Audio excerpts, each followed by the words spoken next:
Hi ನಮಸ್ತೆ ಎಲ್ಲರಿಗೂ. ಎಲ್ಲರೂ ಹೇಗಿದ್ದೀರಾ? ಚೆನ್ನಾಗಿದ್ದೀರಾ ಅಂತ ಅಂದ್ಕೊಳ್ತೀನಿ. ನಾನು ಕೂಡ ಚೆನ್ನಾಗಿದ್ದೀನಿ. ನಾನು ನನ್ನ ಕಸಿನ್ ಅಂದರೆ ಅಕ್ಕ ಮನೆ ಗೃಹ ಪ್ರವೇಶ ಇತ್ತು ಅಂತ ಹೋಗಿದ್ದೆ. ನೋಡಿ ನೈಟೇ ಹೋಗ್ಬಿಟ್ಟು 1 ಅವರ್ ಇದ್ಬಿಟ್ಟು ಬಂದೆ ಅಷ್ಟೇ. ಹೋಮ ಎಲ್ಲ ನಡೀತಾ ಇತ್ತು ನಾನು ಹೋದಾಗ. ಸ್ವಲ್ಪ ಹುಷಾರಿಲ್ಲ ಅಂತ ಬಂದೆ ಅಷ್ಟೇ. ನೋಡಿ ಬಾಗಿಲಿಗೆ ಅಂದರೆ ಮೇನ್ ಡೋರ್ಗೆ ತೋಮಲೆ ಎಲ್ಲ ಹಾಕ್ತಾಯಿದ್ರು, ಡೆಕೋರೇಷನ್ ಎಲ್ಲ ಮಾಡ್ತಾಯಿದ್ರು. ಮನೆ ಸಿಂಪಲಾಗೇ ಇದ್ದರೂ ತುಂಬ ಚೆನ್ನಾಗಿ ಬಂದಿದೆ.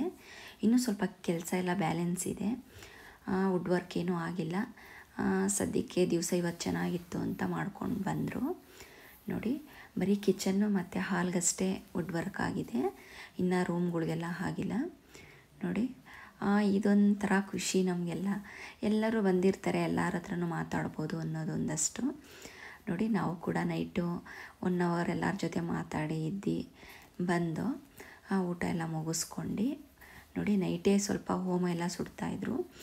ಬೆಳಗ್ಗೆ ಸತ್ಯನಾರಾಯಣ ಸ್ವಾಮಿ ಪೂಜೆ ಎಲ್ಲ ಇದೆ, ಹಾಗಾಗಿ ಅದು ಕೂಡ ಎಲ್ಲ ರೆಡಿ ಮಾಡ್ಕೊಳ್ತಾಯಿದ್ರು. ನೋಡಿ ಇದು ಬಂದು ಕಿಚನ್ನು. ಇದು ಸ್ವಲ್ಪ ಬ್ಯಾಲೆನ್ಸ್ ಇದೆ, ಕೆಲಸ ಎಲ್ಲ ಸ್ವಲ್ಪ ಮಟ್ಟಿಗಷ್ಟೇ ಆಗಿದೆ. ನೋಡಿ ಎಲ್ಲ ಈ ರೀತಿ ರೆಡಿ ಮಾಡ್ಕೊಳ್ತಾ ಇದ್ರು. ನೋಡಿ ಬೆಳಗ್ಗೆ ಪೂಜೆಗೆ ಇದನ್ನೆಲ್ಲ ಹೀಗೆ ವಿಗ್ರಹಗಳನ್ನ ಇಟ್ಟು ರೆಡಿ ಮಾಡಿದ್ದಾರೆ. ನಂತರ ನೋಡಿ ಬಲಿ ಎಲ್ಲ ಹಾಕಿದ್ದಾರೆ ನೈಟು.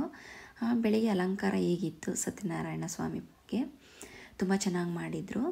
ನಾವು ಕೂಡ ಎಲ್ಲ ಫೋಟೋಸ್ ತೊಗೊಂಡು ಸ್ವಲ್ಪ ವಿಡಿಯೋಸ್ ಮಾಡಿಕೊಂಡು ನೋಡಿ ನಾನು ಕೂಡ ಈ ರೀತಿ ರೆಡಿಯಾಗಿದೆ. ನೋಡಿ ಅಕ್ಷತೆ ಎಲ್ಲ ಹಾಕಿ ದೇವರಿಗೆ ಆಶೀರ್ವಾದ ಕೂಡ ತೊಗೊಂಡೆ. ನಂತರ ಫೋಟೋಸ್ ಎಲ್ಲ ತೊಗೊಂಡು ರಿಲೇಟಿವ್ ಬಂದಿದ್ರಲ್ವ, ದೊಡ್ಡಮ್ಮ ಸೊಸೆದಿರು ಕಸಿನ್ಸ್ ಎಲ್ಲರೂ ನಾವು ಕೂಡ ಒಂದೊಂದು ಫೋಟೋ ತೊಗೊಂಡು. ಇದಿಷ್ಟು ಇವತ್ತಿನ video. Thank you for watching. Bye.